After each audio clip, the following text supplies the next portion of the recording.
They dragged me onto the stage like I was the main act and not the victim. The lights burned hot, cameras circled, and my friend, Liam, looked straight into the lens as if he'd written the script. "She stole from the fund," he said. The crowd gasped. Someone shoved a phone in my face, live comments scrolling faster than I could breathe. My mouth opened and closed. Panic made my voice thin. I said, "No," but his grin cut me off. Security cuffed my wrists with practiced ease while whispers swarmed like hungry bees. I could see the fundraiser banner behind him, the exact place where we had worked shoulder to shoulder. I tried to tell the camera about the deposit slip, the sealed box, the night shift I covered. Instead, they rolled the clip he prepared, me in a hallway moving a bag. Time slowed and terror rose like bile. Hurt came through clearer than fear. This was betrayal, personal and sharp. I watched my life fracture under studio lights, every corner of trust cracking. Liam's eyes found mine. They were cold as a courtroom. The live stream ballooned. "Watch him lose everything," someone in the crowd chanted, thinking they understood. I knew nothing yet but the urgent ache of being framed. They put me in a squad car while the feed kept going. The clicks, the shares, the people who felt justice happening in real time. None of them knew the parts Liam left out. At the police station, booking felt clinical. The officer read my rights, but also read the trending tags on his phone. I saw my phone buzzing in my jacket pocket. Messages, calls, a dozen people sending single words of disbelief. "Ella, what happened?" "Run! Fight back!" But the cuffs tightened. In the interrogation room, Liam paced outside like a director waiting for applause. The detective slid photos across the table, the staged clip, screenshots, a statement from a donor who claimed money vanished the night of the fundraiser. My heart pounded. I tried to explain that the cash box had been sealed, that the deposit had a two-person chain. The detective looked at me like I'd produced magic rather than facts. "We can't ignore the footage," he said. I felt small, like a child accused of breaking a vase I hadn't touched. Betrayal was heavier than my wrists. Before they led me out, I caught sight of Liam through the one-way glass. He mouthed, "Sorry." His face said otherwise. I was furious, and the fury stung like gasoline. If justice would not come from outside, I told myself, I'd make it come from somewhere else. Hours in a holding cell let my mind replay everything. I was good at noticing small things, how Liam always smoothed his jacket before a lie, the way he used my nickname in front of people to make us seem close. In the cramped light, I rewound the live stream in my head. The clip they played showed me walking past the storage room, the bag in my hands. But in my memory, a maintenance door in the hallway had glass frosting that made faces look like ghosts, security cameras that were old and static. Why would a pro make such a cut? The more I thought, the more pieces didn't fit. The cuffs felt like sentence markers. My chest ached not just from fear but from being used, the emotional abuse of someone who turned our shared memories into tools. I talked to myself out loud to keep steady. "Find the gaps," I said, and it sounded like a plan. A guard slipped me a scrap of paper with the bail number and a message. "Your lawyer is calling." Hope surged. But under the hope was a cold focus. I would find how the footage was made. Whoever set this up had rehearsed the crowd's gasps. Whoever set this up wanted me watched and humiliated. I would not let him get away with a life built on my ruin. My lawyer, Mara, had sharp eyes and a softer voice that made facts feel like lifelines. She sat across from me in a glass room where the world looked distorted. "You were framed," she said without drama. "But framing can be convincing." She showed me evidence files, the clip, the donor statements, bank withdrawal logs. Each piece looked real until she paused on a still frame.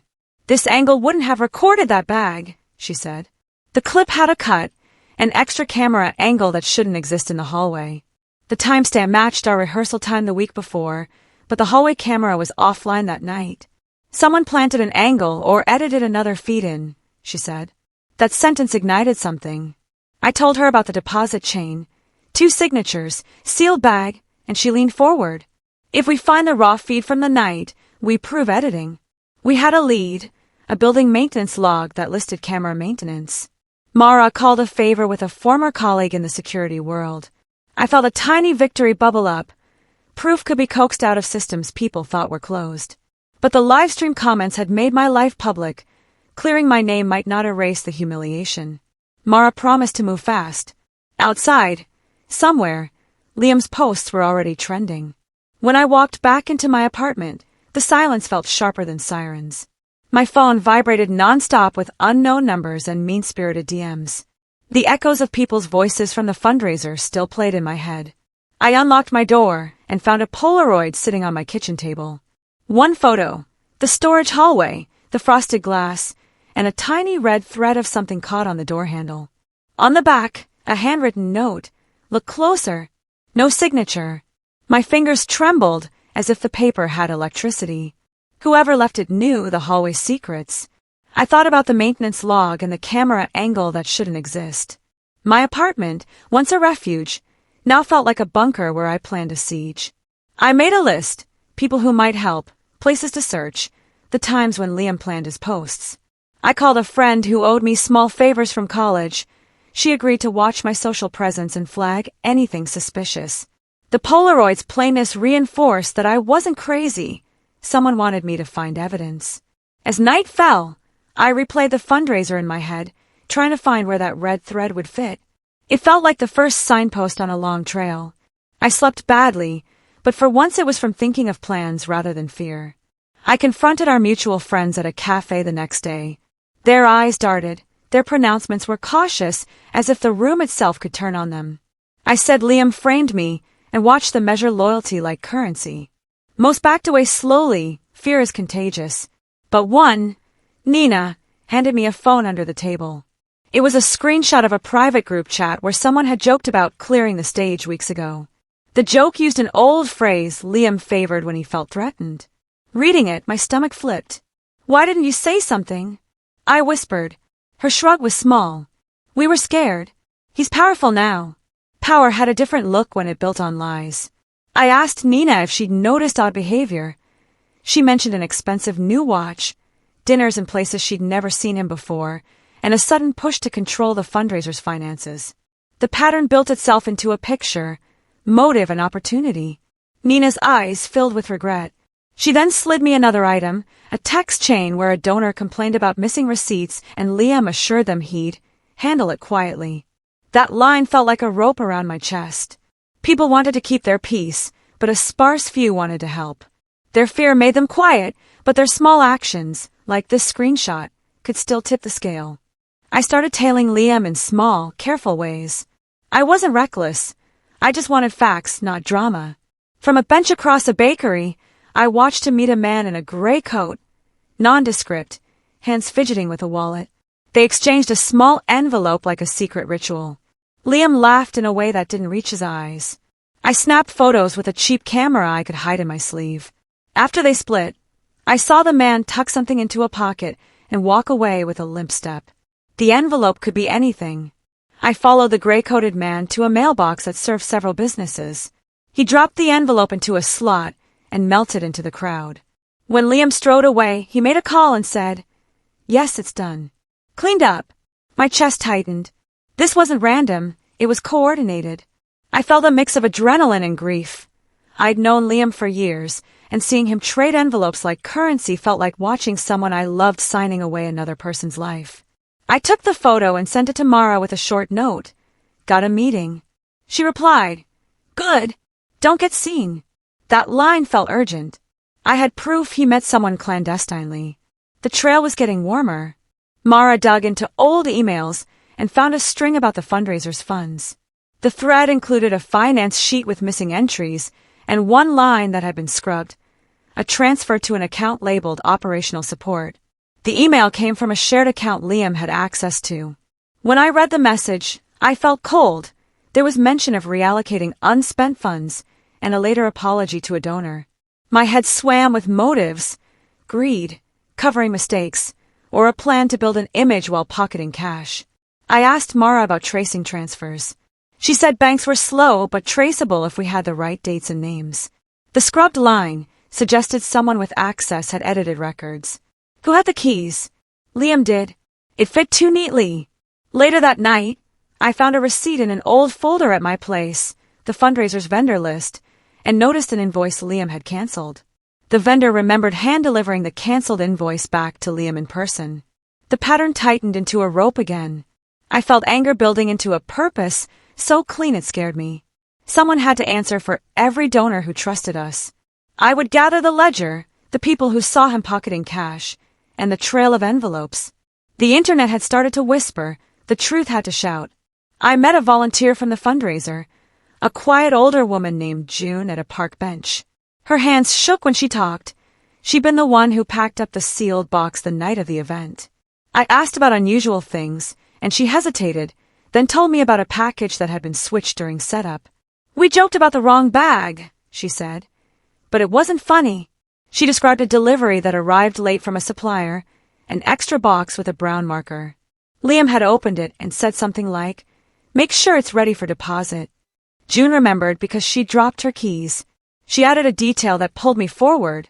The supplier had scribbled a name on the packing slip that only Liam used in private messages, a childhood nickname. Why would a supplier write that? Either someone was sending a pointed message, or the supplier was part of the chain. June's memory glued a new image to my case. A swapped bag, a little practice joke used as a marker, and an insider who knew our private language. It felt intimate, like betrayal wrapped in familiarity. When I thanked June, she pressed a folded note into my hand. Be careful. He doesn't like being crossed. Her warning was a cold wind. I baited my friend with social media, small and careful.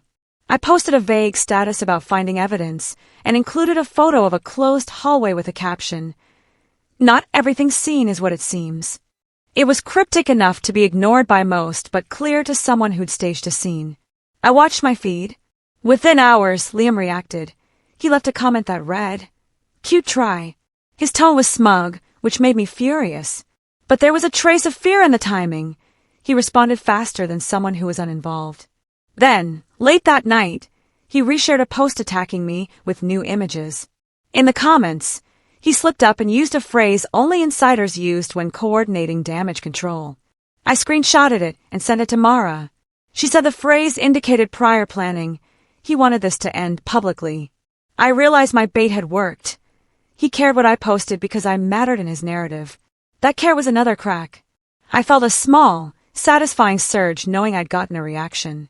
But the reaction also showed he was watching me closely. I had the upper hand in information now, if I could keep him responding and make him reveal more. I found a flash drive tucked in a potted plant near the community entrance of Liam's apartment building. It felt like a movie trope, but against my will I liked the poetry of it. The drive had been wrapped in waterproof tape and labeled with a small heart, doodle we joked about once.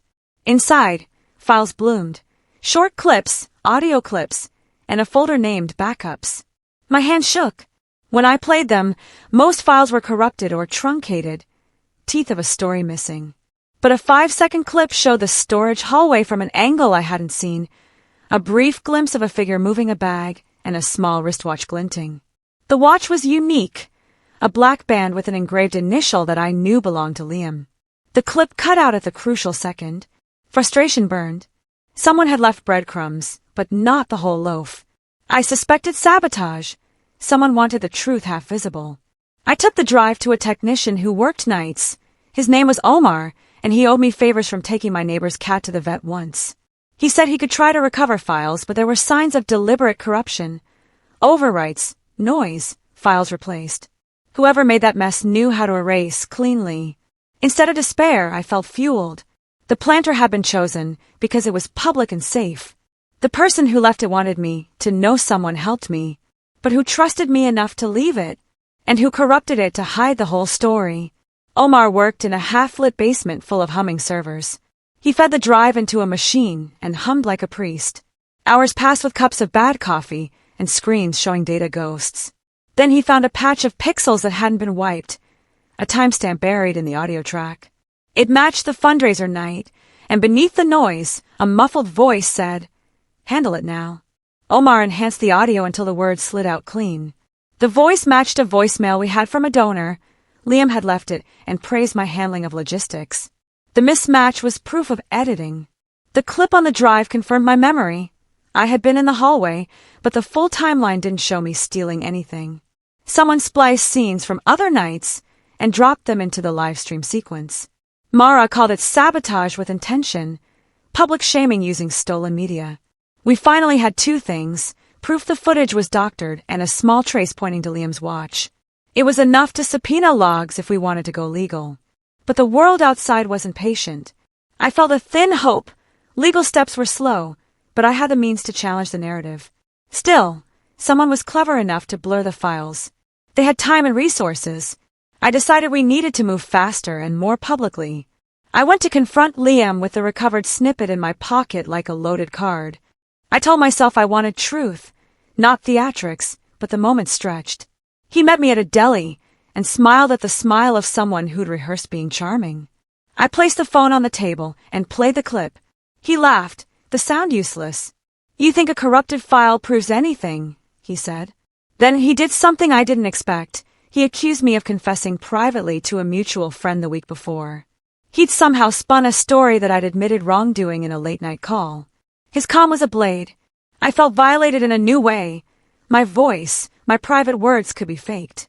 I asked how he got access and he said, "People talk." He leaned forward and suggested I'd been most unstable lately and that maybe I had taken advantage of a haze. It was a cruel gaslight. My anger rose hot and sharp. If he could claim I'd confessed, who could believe the footage was fake? I left the deli with my recorded clip and his new lie echoing in my head. This fight was more than evidence. It was about credibility. A ringtone, old and tinny, kept playing in my head from the fake clip. In the doctored audio, someone's unique ringtone popped between lines. It was a tune Liam had on his phone in college. I remembered because it annoyed me.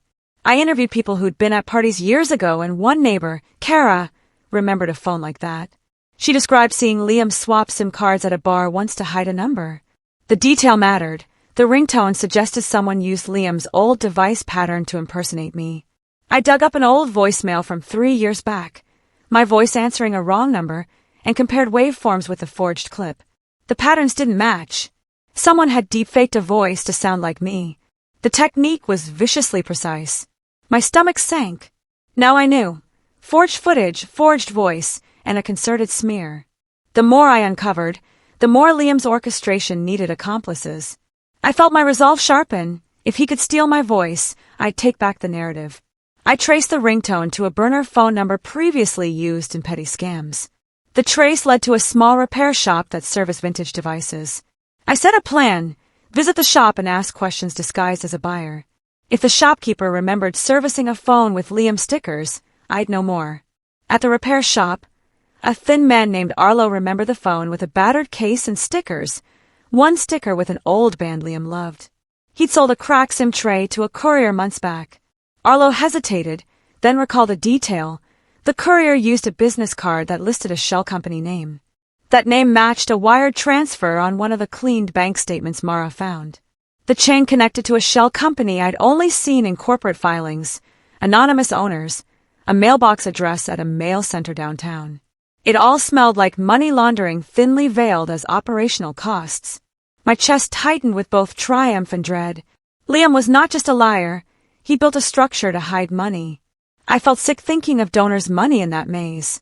Arlo's description of the courier jogged another memory, a limp on his right leg. I replayed the bakery meeting photo and realized the courier and the gray-coated man were the same. I'd seen them meet before. The puzzle pieces were assembling into a face. This discovery meant more than evidence. It meant motive and method. If I could expose the shell company link, the financial trail would hurt. But the danger rose too. People hide this well. I had to be careful. I set up a live-streamed reconciliation meeting and invited a small viewers group under the guise of clearing the air. The plan was risky. Draw him into saying something he shouldn't while I recorded. I crafted my script, soft, vulnerable, the exact bait to open him. The chat was filled with folks thirsty for a scandal reboot. Some wanted me to attack. Others pleaded for calm. Liam arrived late, handsome and composed, and he sat like a man who thought he'd rehearsed the scene already. I started gentle, then nudged. He leaned back and smiled, and, as he spoke, a vein in his jaw pulsed. He began to talk about difficult choices and how leadership required sacrifices. He said, "If you need a public face destroyed to save an organization, that's the price sometimes." The chat froze. His words hung like a confession of moral calculus. Not direct admission, but damning intent. Then he added something slick, that people would thank him later. I felt my stomach flip. He hadn't confessed to stealing, but he'd admitted manipulating outcomes. Before I could press, the stream was cut, my feed glitched into static. Someone had pulled the plug. Panic buzzed through me. The interruption felt directed. Liam smiled as if the blackout proved he controlled the lights. A whistleblower named Jonas reached out through an anonymous message board. He said he worked for a contractor who handled wire transfers for small charities and had noticed suspicious entries tied to accounts linked to Liam. Jonas attached spreadsheets, rows of transfers shuttling between accounts. Tiny amounts moved to avoid detection. He warned that larger transfers were disguised as vendor reimbursements. I forwarded the files to Mara and to a trusted reporter I'd met once at a civic forum. Jonas said he feared for his job but wanted the truth out. His courage felt like a match. Mara contacted a financial forensics contact who confirmed the pattern, layering small amounts to disguise larger thefts. The scale was bigger than I'd feared. I sat in my kitchen and breathed. Each spreadsheet row was someone's trust stolen bit by bit. Once more, I felt anger sharpen into a plan, public exposure and legal pressure. But I also felt cautious. Someone in Liam's network had the power to retaliate. Jonas asked for safe passage and privacy. I promised to protect him while we dug deeper. We were no longer alone. A small constellation of helpers formed around my cause. The shell company trace led to a mailbox at a commercial mail center. I watched it from a parked car for days, learning the routines. I saw couriers come and go, one with a limp, another in a courier jacket. On the third day, I watched Liam arrive and exchange a small padded envelope with a courier. I filmed it from a distance and felt my hands go cold when he slipped a card in the envelope and walked away. The courier dropped the envelope into a slot of a box labeled for another business. That slot would pick up mail the next day, routed to a P.O. box under a fake name. I followed the courier later and saw him meet the gray-coated man at a coffee shop. They spoke quickly, hands moving like people who trade favors daily. The recordings were shaky, but the pattern was clear. Liam used a mail drop to route payments and avoid direct tracing. The more I filmed, the more I felt exposed, but I couldn't stop. This was the last piece before proof, the physical exchange. With that footage, the accountant's trace, and the doctor clips, we could build a case. But I knew someone watching me now noticed my surveillance. The risks escalated. I felt both out of breath and steady. The trap I set would either net him or snap. I staked out the mail drop at dawn. Fog curled low, and the city sounded muffled. I saw the courier slip out of a van and meet with Liam in a hushed exchange. I filmed as they passed envelopes between their hands like contraband. Liam glanced up, and for a second our eyes met. He didn't run. Instead, he smiled that practiced smile and kept walking. The courier walked away, dropped the envelope into the box, and then, unexpectedly, crossed the street and jotted something into a notebook. That small act made me brave. I stepped from my hiding place to follow him. He noticed me tailing and quickened. My phone was out and recording. He shoved the notebook into his jacket and turned sharp. "You don't want this," he said, low and warning. I kept filming. He looked tense but not entirely frightened. He knew how to handle being watched. I recorded him meeting the gray-coated man later, and on the recording, the courier slipped and called Liam by a private nickname, the same childhood one. The chain was tighter than I hoped. Courier, gray-coated man, shell company, Liam. He saw me filming, and his eyes burned like a warning flare. Liam cornered me in a stairwell behind a closed storefront. The light was thin and smelled like old rain. He was close enough I could count the tiny lines around his mouth, the ones he used to charm. He tried to sound sympathetic at first, then cold. "Stop digging," he said. His voice had the edge of a man who'd steeled himself for consequences. I held my phone out, recording. He reached, too, and tried to grab it.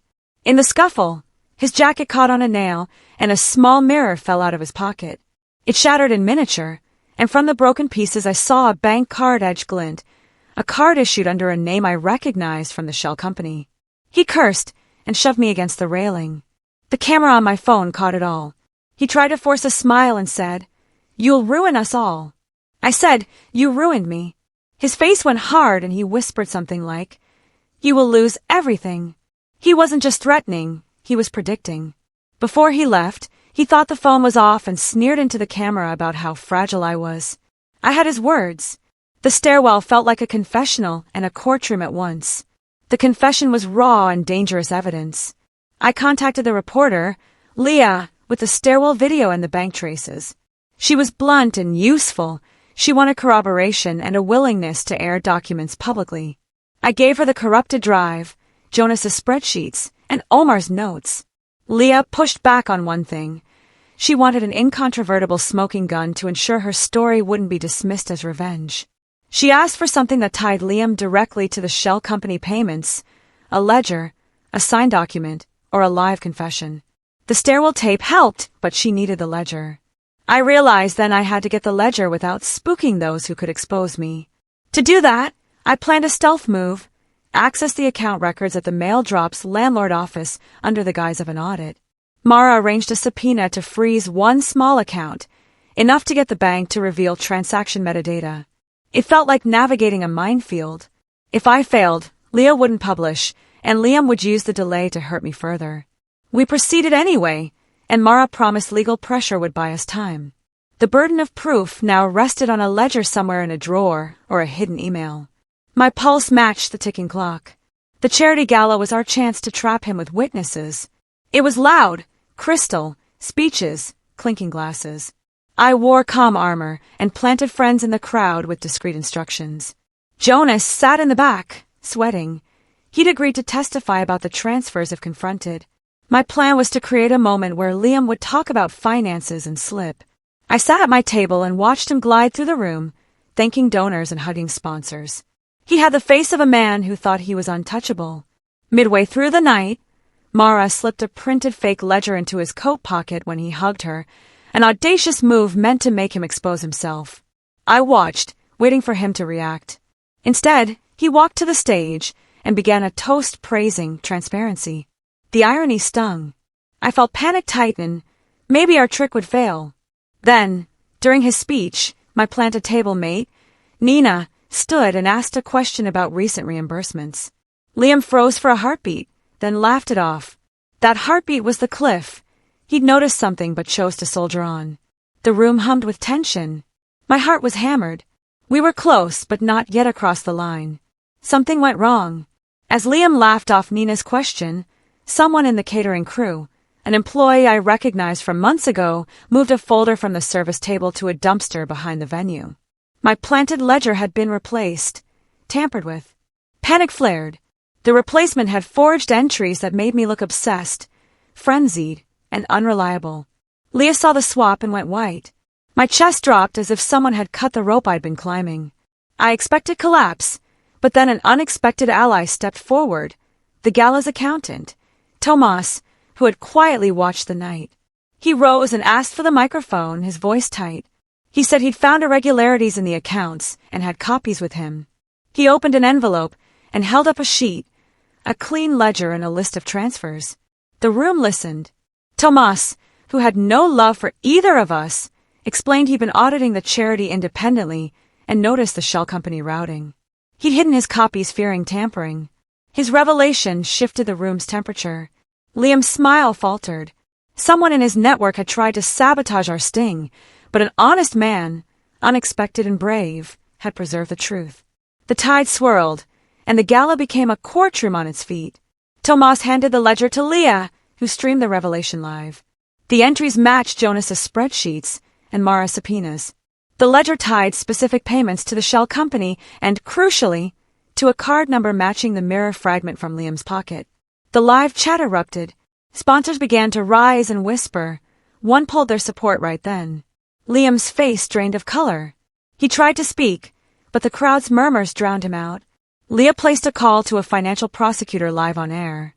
Within minutes, police quietly appeared at the side door, not for dramatic handcuffs but to secure records. Sponsors texted Liam and canceled upcoming events. His social feed, once a flood of praise, turned into a trickle of doubt. The smear campaign backfired in real time. Support withdrew faster than he could spin stories. I stood there, hands shaking, feeling vindication and sorrow braid together. Watching him lose everything was not sweet. It felt like a heavy settling of accounts. He stared at me, a mixture of hatred and fear.